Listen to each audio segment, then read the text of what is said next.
আবু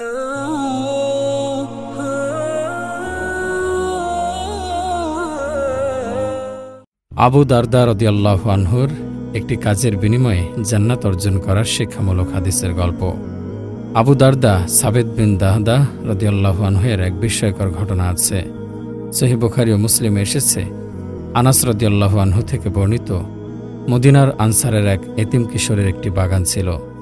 বাগানটি অন্য লোকের বাগানের সঙ্গে লাগানো ছিল। সীমানা দেওয়ার জন্য ছেলেটি একটি দেয়াল নির্মাণ করতে চাইল, কিন্তু দেয়াল দিতে গিয়ে একটি খেজুর গাছ প্রতিবন্ধক হয়ে দাঁড়ায়। তখন কিশোর ওই লোকের কাছে যায়, তাকে বলে, আপনার বাগানে অনেক খেজুর গাছ আছে, এই গাছটি আমাকে দিলে আপনার কোনো সমস্যা হবে না। গাছটি আপনার, কিন্তু তা প্রতিবন্ধক হয়ে দাঁড়িয়েছে। গাছটি আমার হলে দেয়াল সোজা করে উত্তোলন করা যাবে, তাই আপনি তা আমাকে দিয়ে দিন। সে বলল, আল্লাহর শপথ, আমি তোমাকে খেজুর গাছ দিতে পারবো না। ছেলেটি বলল, গাছটি আমাকে দিলে আপনার কোনো সমস্যা নেই, নতুবা তা আমার কাছে বিক্রি করুন। সে বলল, আমি আর কিছুই করতে পারবো না। ছেলেটি বলল, তাহলে দেয়াল সোজা করে উত্তোলন করব না। সে বলল, এটা তোমার বিষয়, আমি তা জানি না।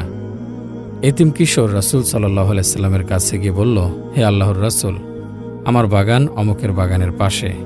আমি বাগানের মাঝে একটি দেয়াল দিতে শুরু করি। মাঝখানে একটি খেজুর গাছ বাধা হয়ে দাঁড়ায়। দেয়াল সোজা রাখতে চাইলে এটি আমার অংশে রাখতে হবে, কিন্তু এটি আমার পাশের লোকের।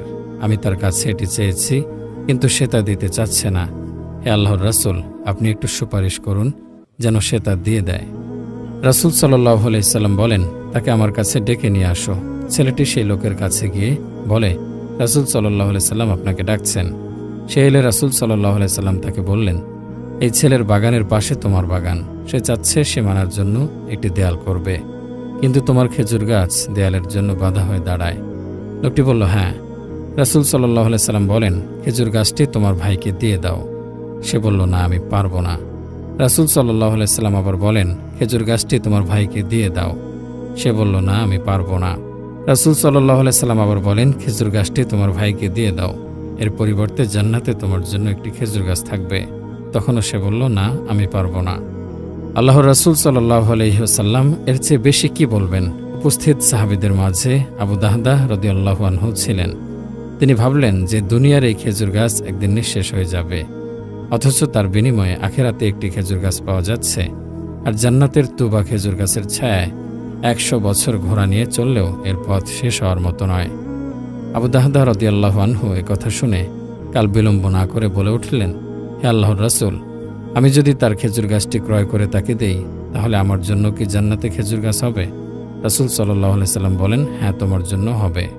আবু দারদা রাদিয়াল্লাহু আনহু চিন্তা করতে থাকলেন, কোন সম্পদ দিলে খেজুর গাছের মালিক তা বিক্রি করতে আগ্রহী হবে, আর সে এতিমকে তা দান করে জান্নাত লাভ করবেন। তখন মনে হলো 600 খেজুর গাছ বিশিষ্ট তার বিশাল একটি খেজুর বাগান আছে। মদিনার ব্যবসায়ীরা সর্বদা তা পাওয়ার আশা করে থাকে। সেখানে বেশ কয়েকটি কূপ ও ঘরবাড়িও আছে।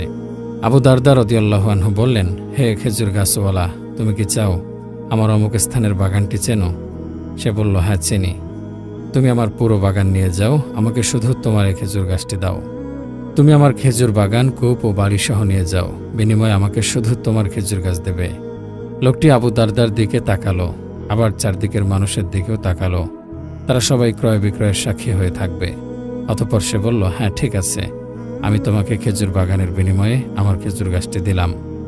আবু দারদা রাদিয়াল্লাহু আনহু এতিমের দিকে তাকিয়ে বললেন, হে অমুক, খেজুর গাছটি আমার পক্ষ থেকে তোমাকে দিলাম, তুমি এখন চলে যাও।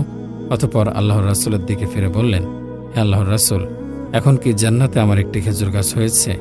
রাসূল সাল্লাল্লাহু আলাইহি ওয়াসাল্লাম বললেন, জান্নাতে আবু দারদার ফলবান কত খেজুর গাছ দেখছি।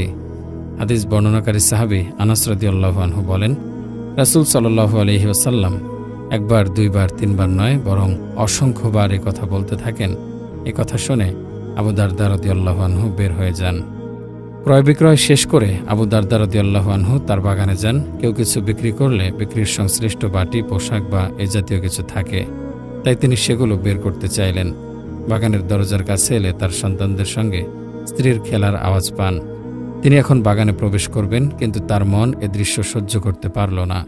তাই তিনি ভাবলেন, বাইরে থেকে ঘোষণা দেবেন, বলবেন, তোমরা বের হয়ে আসো, আমাদের কোনো বাগান নেই। অনেক বছর ধরে ধন সম্পদ জমা করে বসবাসের জন্য আমরা যে বাগান ক্রয় করেছি তা চোখের পলকে আমাদের কাছ থেকে নেই হয়ে গেছে। তিনি বিশাল বাগান থেকে তার সন্তানদের বের করে দেবেন, তা সহ্য করতে পারছেন না। দরজায় টোকা দিলেন, কিন্তু ভেতরে ঢুকলেন না। বাগানের বাইরে দাঁড়িয়ে চিৎকার করে বললেন, হে উম্মে দাহদা, হে উম্মে দাহদা। উম্মে দাহদা একটু বিস্মিত হলেন। আজ আবু দাহদা ঢুকছেন না কেন? এটি তো আবু দাহদার বাগান। তিনি তার ডাকে সাড়া দিলেন। তখন আবু দারদা বললেন, তোমরা বের হয়ে আসো। স্ত্রী বললেন, আমরা বাগান থেকে বের হয়ে আসব? আবু দারদা বললেন, হ্যাঁ, আমি বাগান বিক্রি করে দিয়েছি। স্ত্রী বললেন, কার কাছে বিক্রি করেছেন? আবু দারদা বললেন, জান্নাতের একটি খেজুর গাছের বিনিময়ে আমার রবের কাছে বিক্রি করেছি। স্ত্রী বললেন, আল্লাহু আকবার। আবু দারদা, তোমার এই বেচা বিক্রি খুবই লাভজনক হয়েছে। আবু দারদা, আপনার এই বেচা বিক্রি খুবই লাভজনক হয়েছে। অতঃপর স্ত্রী তার সন্তানদের বের করতে লাগলেন। তাদের দরজার কাছে নিয়ে যান, তাদের পকেট চেক করে সঙ্গে থাকা খেজুরগুলো বাগানে ছুঁড়ে ফেলেন আর বলতে থাকেন, এগুলো আমাদের না, এগুলো আল্লাহ তাআলার। ছোট্ট ছেলেটি ক্ষুধার তাড়নায় একটি খেজুর নিয়ে মুখে দেয়। ভেবেছিল বাইরে গিয়ে খাবে, কিন্তু তার মা তাকে দাঁড় করিয়ে মুখ থেকে খেজুর বের করে ফেলে দেন আর বলতে থাকেন, এগুলো আমাদের না, এগুলো আল্লাহ তাআলার। অতঃপর তারা বাগান থেকে বের হয়ে পড়েন। হ্যাঁ, আবু দারদা ও উম্মে দারদার সন্তানদের নিয়ে বের হয়ে পড়েন। বাগানের পত্রপল্লবিত বৃক্ষরাজি, ফল ফলাদি ও সুশীল ছায়ায় ঘেরা জীবন ফেলে রেখে দুনিয়ার কষ্টকর সংকীর্ণ জীবনযাপন গ্রহণ করেন। আরামায়েশ ও বিলাসিতা পরিহার করে আল্লাহর ইবাদতে মগ্ন হন। দুনিয়ার দুঃখ কষ্টের জীবন আল্লাহর আনুগত্যে কাটিয়ে দেন। এভাবে আবু দারদা, তার স্ত্রী ও সন্তানরা দুনিয়ার সব মোহ ত্যাগ করে বিনিময়ে তারা জান্নাতের পলঙ্কে হেলান দিয়ে একসঙ্গে বসবে। সুবহানাল্লাহ।